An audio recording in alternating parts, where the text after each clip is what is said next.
Bonjour, mes amis. Welcome to this week's late installment of the weekly Mun video experiment.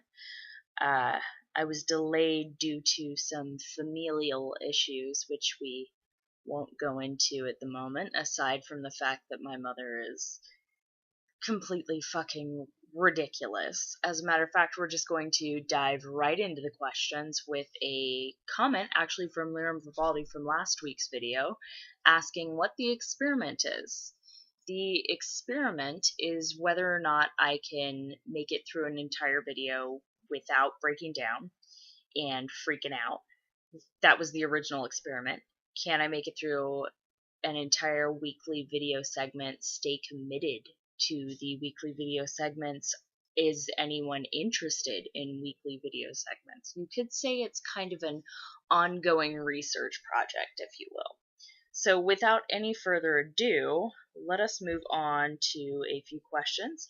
This week we are going to begin with Dimmick RP. Dana has texted me her questions for this week's video. From Susan, when does Mr. Balth celebrate his birthday, and what would he like? Balthazar has stolen my birthday. His birthday is August 13th. He is a Leo.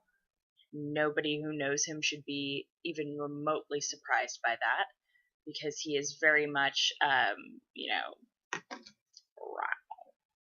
look at me. And what would he like for his birthday? He's very fond of books, really. That's probably the best thing to get him is books, and something soft and silky, possibly. Soft, like a cashmere sweater, a nice scarf. He likes things like that. Also, she knows he's very busy, but could he take Em to paintball for her birthday? He says he can absolutely do that, and he'd be more than happy to. From M, can he teach them how to cook? Yeah, he's actually kind of planning on teaching them how to cook because he feels like it's a necessary skill to have as a human. What does Davy like to do for fun? Currently, at his current age, Davy really likes to play with his blocks. He very, very much enjoys building things and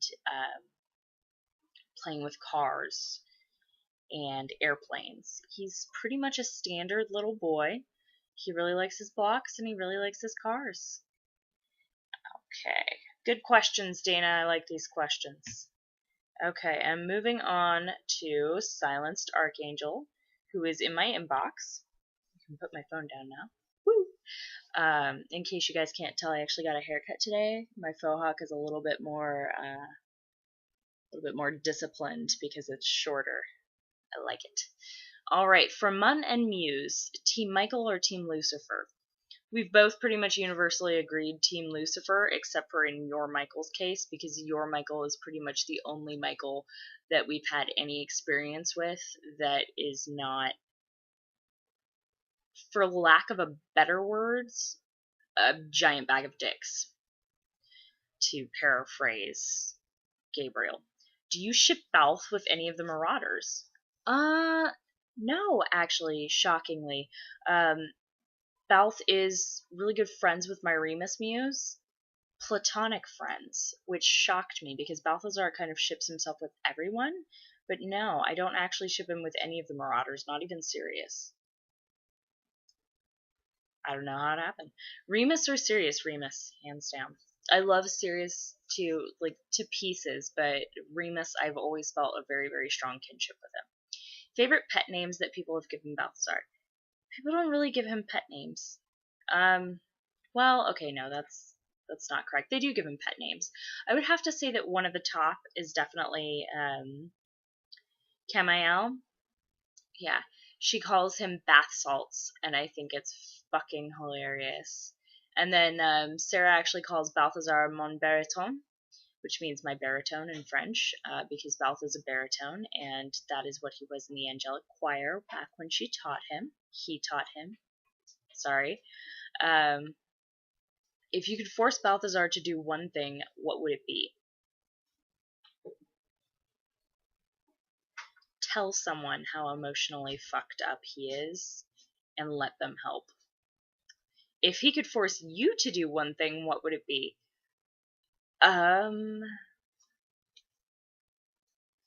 Honestly, I think the thing that pisses him off the most is that someone attractive will make eye contact with me someplace public, and I'll break off eye contact and look away and kind of like really quickly go someplace in the opposite direction. It irritates him a lot because he says that I'm missing out on a lot of good chances, at the very least, to find possibly friendship, if not something more. So I think he would probably force me to talk to more people, which is a terrifying idea in its own right. How much does Balthazar's portrayal in fanfiction frustrate you? Oh, the rage that I feel. People portray him as a plot device or abusive, which I've never understood, or a bad boyfriend or a cheater, which I don't get, because Balthazar is the kind of angel that loves with his whole heart, and just yeah. Anyways, OTP of all time. I'm gonna have to go with Balth and Scotch. No. Well, I mean, I have an OTP for every fandom, and I want to say that Kirk and Spock is like a really big one for my childhood. Sherlock and John, also a really big one for my childhood. My sister is interrupting my video with Skype messages, and she's trying to transfer a drabble to me that she wrote. Thanks, Sarah. Where are you going, young man? You're gonna go hang out with Monica? Remember, Greg, if you don't whack it, wrap it. Okay, bye. That was my 18-year-old brother leaving. Yes, I torment him. It's fun. She says also, maybe I can't kick your butt, but I can get Michael to make Balth insufferably horny and make him beg for it, so there is that. Yeah, if you think that Michael wouldn't give in eventually, please. Please. Okay, moving on to Winter Davenport. If you're not following Winter, you should be following Winter because Winter's pretty bomb. Monday, 5 guilty TV pleasures. Doesn't have to be reality, just 5 shows you enjoy and might get crap for liking. I don't really watch much television. When I do, it's not really things that I feel like people could give me crap for. I'm really fond of Face Off. Rosie really likes Face Off a lot. She says that she wants to be a monster artist when she grows up, which I can only assume she means a special effects artist. I like Heroes of Cosplay. I really, really am fond of a show called Treehouse Masters, which is amazing. If you haven't watched it, you need to watch it. It's about this guy who owns a construction company, and all they do is go around and build people tree houses, like grown-up versions of tree houses. It's amazeballs. Love It or List It on HGTV and Too Cute on Animal Planet. Yeah, you can tell all of my TV shows that I watch are basically, in the off season of Supernatural, they're all like PG. I don't know. Top 5 shows you're currently watching. I just listed 5. Well, I'm working my way through Doctor Who. I'm only on 9 because I'm incredibly slow. I'm also working my way through Buffy on Netflix again.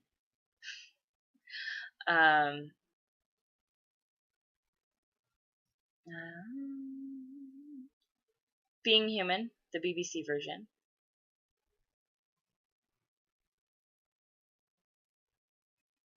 Top 5 shows I'm currently watching. Oh shit, Ghost Mine on Sci-Fi. Have you guys seen that? It's pretty interesting, actually. And I want to say, Dead Files. Scary shit. Scary shit. 5 favorite TV heroes. That's really tough.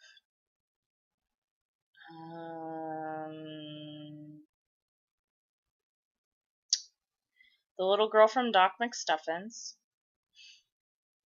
I watch a lot of Disney Channel. I don't know what to tell you. I have a 5-year-old.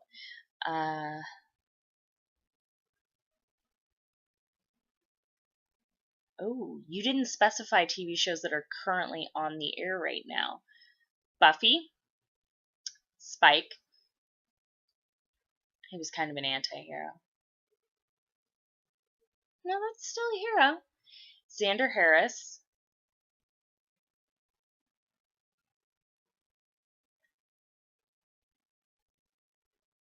Miniseries. I'm going to count miniseries as TV shows, and I'm going to say Alice from Sci-Fi's version of Alice. And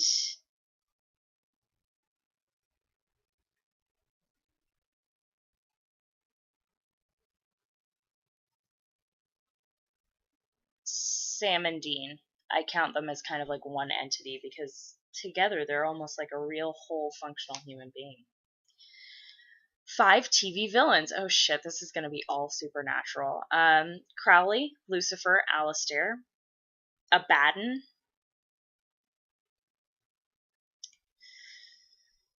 And you know what? I really liked Eve. And Lilith.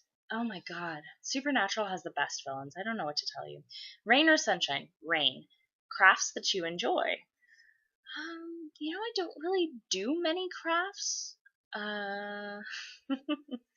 You'd be surprised. Like, having a 5-year-old, she's not really into crafts in as much as she is into coloring and playing with Play-Doh. So, I really like baking with her, but that's not a craft. I don't know. I've never really been like a crafty type of kid. I can macrame. I'm pretty good at that. Thank you, Girl Scouts, for teaching me that. Okay, and Angelic Muse, which is my sister Chrissy. Let's see here. Monday again. What was the last book you read? Thud by Terry Pratchett. It was fantastic, and I utterly recommend it. Thank you so much for introducing me to Discworld Tumblr. And actually, Samandriel, Angel of the Lord, gets full credit for that because she was like, "What are you doing? How have you not read? Would you please just go read?" And so I did. What about Balth? The last book that Balthazar read was Lady Chatterley's Lover. Last movie you watched?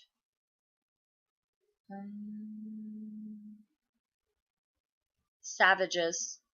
What about Balth? He watched Charge of the Light Brigade. He likes Errol Flynn. I pointed out that Errol Flynn is an amazing actor, and of course he started watching everything Errol Flynn. Does Balth have any name suggestions for the baby, and if so, what? He is thinking flower names if it's a girl.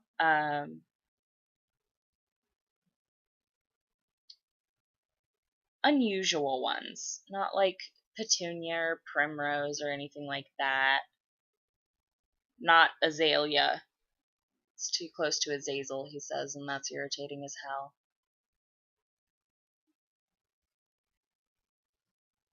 He's not giving me a real clear answer on that. Not Lily, because he says that one's overused. He says possibly, something like Evangeline or... No, that's God's newest baby's name, isn't it? Well, now he's completely flummoxed. Victoire, Bravure. Of course, I can't pronounce that. I've only ever seen it written, but means victory.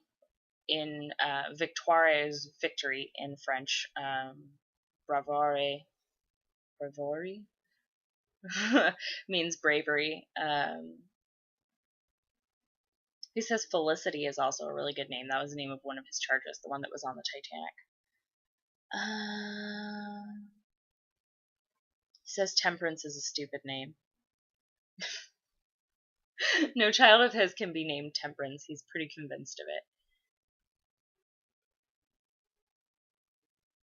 Something classical, he says. Something good. She says in parentheses, terrible question, I know, but Sarah wanted to know. You know, it's really not a terrible question. Like, it's a really good question, and Balth actually hasn't been thinking about it much. Like, he's mainly just, like, focused on getting the nursery done. And now he's going to think about it. He says he's going to think about it and get back to you, Sarah. Okay. All right. And moving on to Celestis X Eestitia, which is Camael. Ridiculous. Your URL, I took Latin when I was younger, but just every time I want to call you Feathers and Fun. What do you like to do to unwind after a long, stressful day? Oh, okay. I like to take a bubble bath with rose jam bubble room from Lush.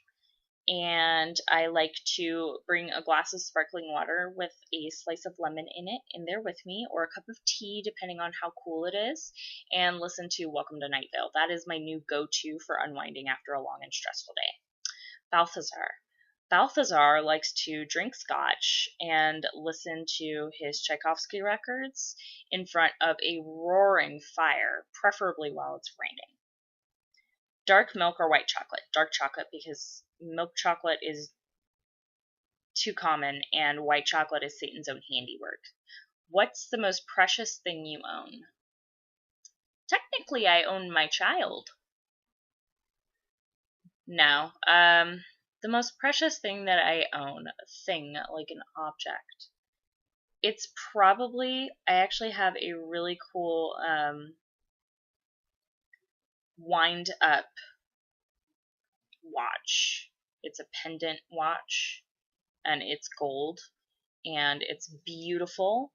It is exactly as old as I am because my dad brought it back from Italy when my mom was pregnant with me, because he went on not a Westpac, an Eastpac out there. My dad was in the Navy, so he went on a deployment, and they hit all of that area, Italy and what have you, and he came back with this beautiful gold watch, and it's a wind-up watch, and it's on a long gold chain, and my mom gave it to me when I turned 24. Or no, it was for Christmas. I don't know, whatever. It was a holiday. That's probably it. Balthazar's most precious thing he's stolen.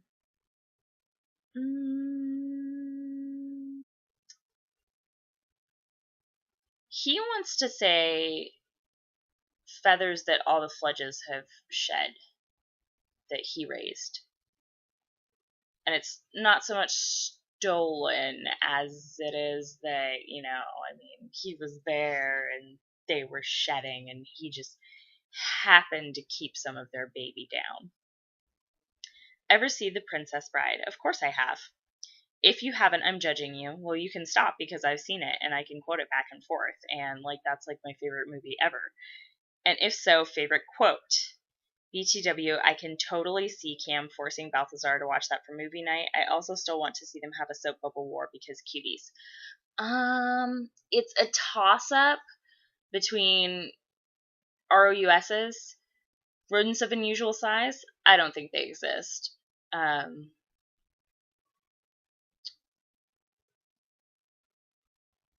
sorry to have to kill you. I'm sorry to have to die. Never go up against a Sicilian when death's on the line. That's such a quotable movie. There's a shortage of perfect breasts in the world. It would be a shame to ruin yours. Oh, yeah.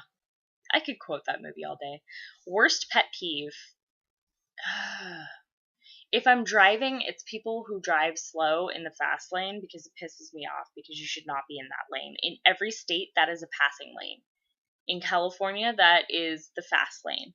If you are going slower than the flow of traffic to the right of you, you need to get out of the inner left lane. Move. Just move. Granted, this only goes for countries in which you drive on the right side of the road. If you drive on the left side of the road, that's a whole bunch of shenanigans that I'm not going to get into right now. But in the US, in the state of California, the inner left lane, that is the fast lane. And if you are not doing at least 10 to 15 over the speed limit, you need to move your ass the fuck out of the fast lane. Or waking up in the morning after I've cleaned all of the dishes and painstakingly made the kitchen spotless. Generally speaking, after I've cooked a giant meal, put all the food away, washed all the dishes, dried all the dishes, the kitchen is spotless. And I wake up in the morning and there's a sink full of cold, nasty water with dishes in it. And I'm like, motherfuckers, no, I'm not cleaning your shit. Another pet peeve, people who judge me for being a single mom and looking as young as I do. Like, I'm 26. Granted, I may not look 26, but just because you don't fucking see a ring on my finger doesn't mean that you get to judge me. Short hair doesn't mean you get to judge me. Don't whisper behind my back about how I'm a dyke. I can fucking hear you, you bitch. Oh, I just had, like, it happened today at Rosie's school, and I'm just like, really? It's 2013. Are you kidding me? Like, why do you fucking care, bitch? You're in yoga pants.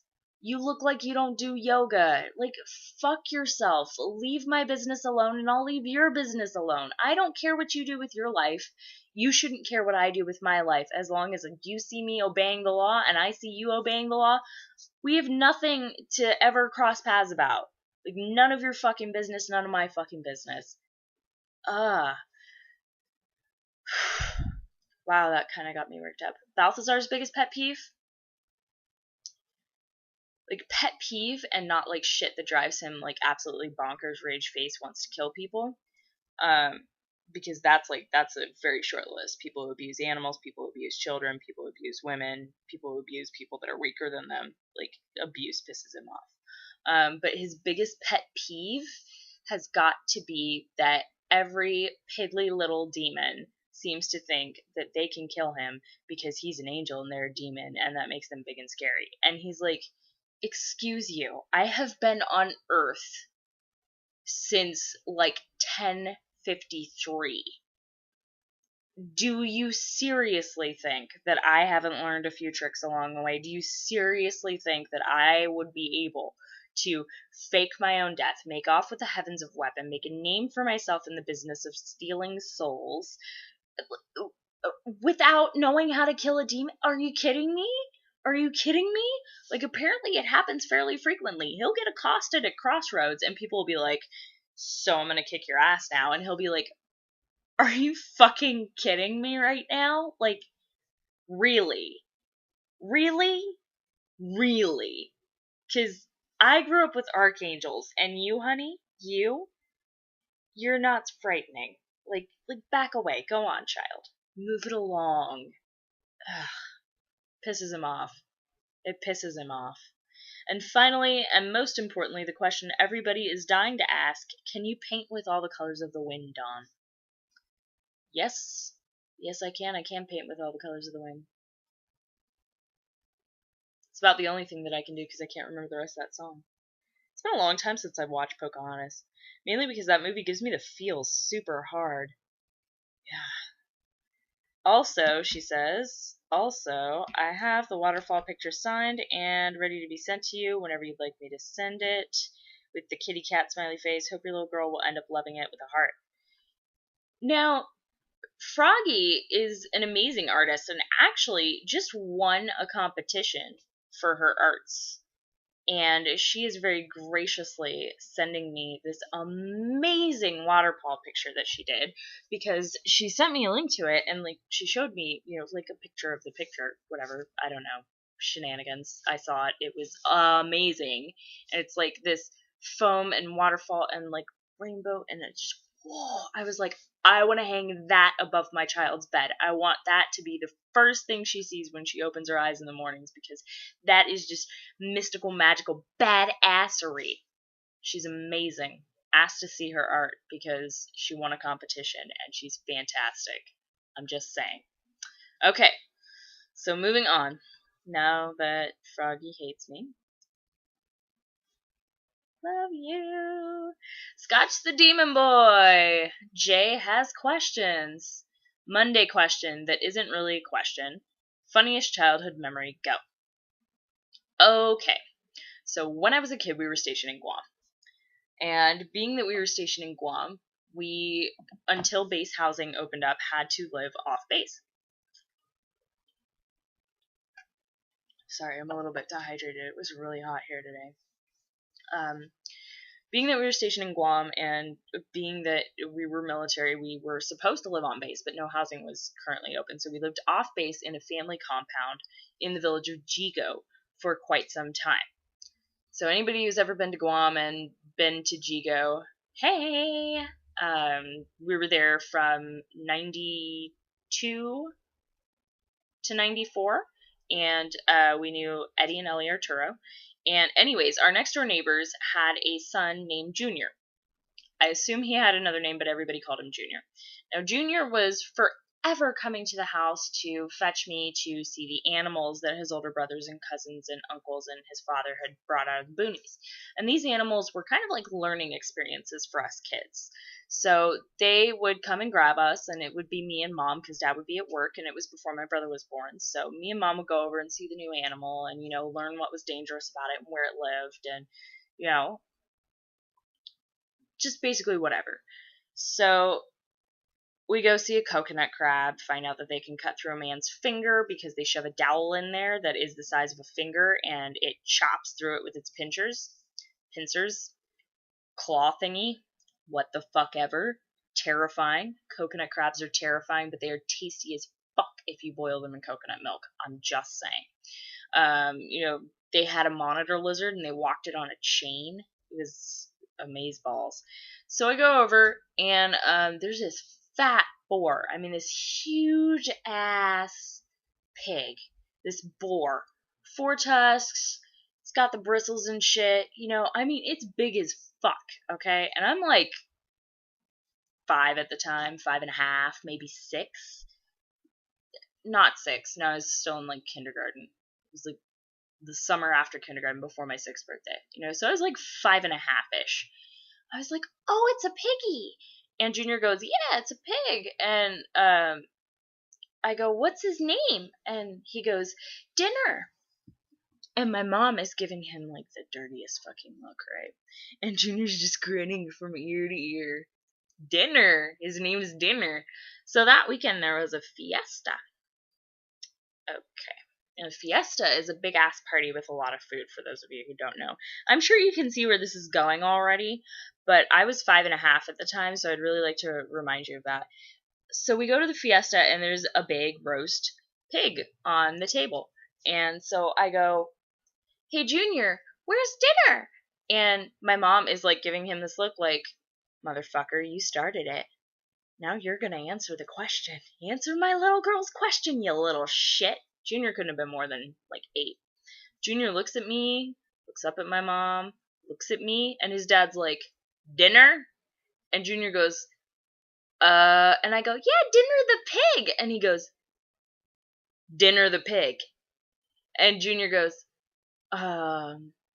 Dinner ran away to go back to his family in the jungle. And I was like, oh, Dinner was my friend. And Junior's like, yeah, Dinner was a good pig. I bet he's gonna be a really good pig from now on. And his dad's like, oh my god, just like you can see him being like, son of a bitch, this is my child. And my mom's just like, I'm not gonna kill him because he's not my kid. But I almost killed him. So, it didn't really click because I was 5.5.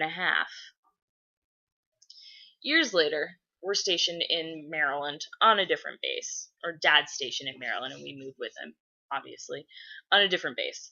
And pretty common competition between military children, who's done the craziest shit, who's eaten the weirdest things. It's kind of what we do. We share our version of war stories. I was like, oh yeah, well, when I was stationed on Guam, we ate fruit bat, we ate monitor lizard, we ate kangaroo steak from Australia, we ate coconut crab, we ate, and I was like, and this one time, my next door neighbors had a pig named Dinner, and I was like, it clicked. I was like 11. I know. It shouldn't have taken that long. I know. I hadn't thought about it in years, okay? So I go bolting into the house, and I'm in tears, And I bust in through the back door straight into the kitchen. I look at my mom and I go, "We ate dinner!" And I'll never fucking forget this. She looks at her wristwatch. She goes, "No, not yet." And I go, "Dinner the pig!" And she looks at me and she goes, "Did you just now figure that out?" Oh my god, Dominique. Really? And I was just sobbing. Like, I went back outside.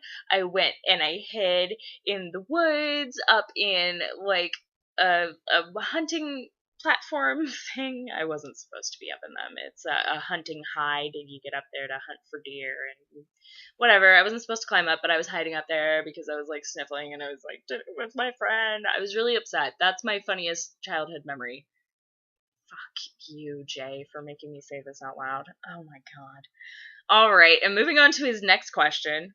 Ass. Mun and Muse, you're tasked with scaring/haunting forever a grocery store clerk in 5 items or less. What do you purchase?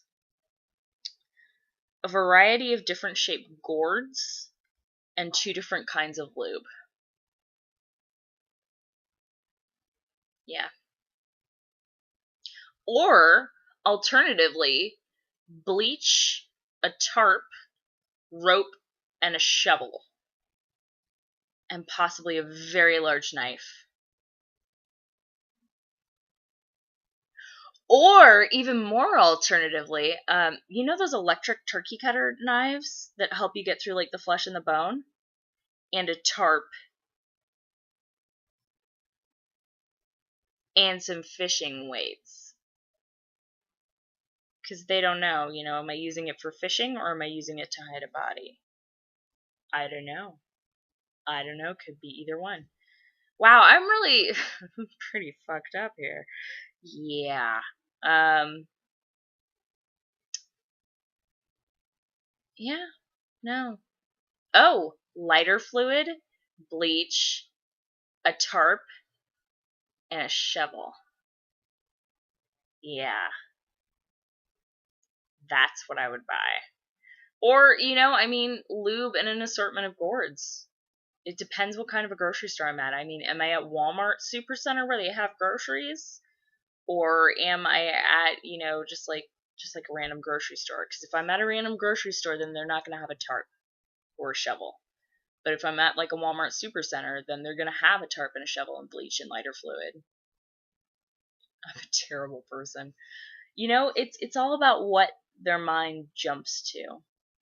Duct tape and a tarp and a shovel, bleach and lighter fluid. Duct tape, shovel, tarp, bleach and lighter fluid. Yeah, that's 5. 5 items or less. I can scar someone forever. Okay, I think that's the end of our questions. And wow, under 40 minutes again. This is amazing. And I even rambled a little bit in here. This is fantastic, guys. All right, thank you so much for your questions. I appreciate your patience on this one, guys. I don't know how it got delayed so much. I can only explain to you that my mother is drunk and she pretty frequently fucks up my plans. So I'm sorry about that. I do apologize. Yeah, no, I hope to see more of you in my ask box next week. And I guess that about wraps it up for us. A bientôt.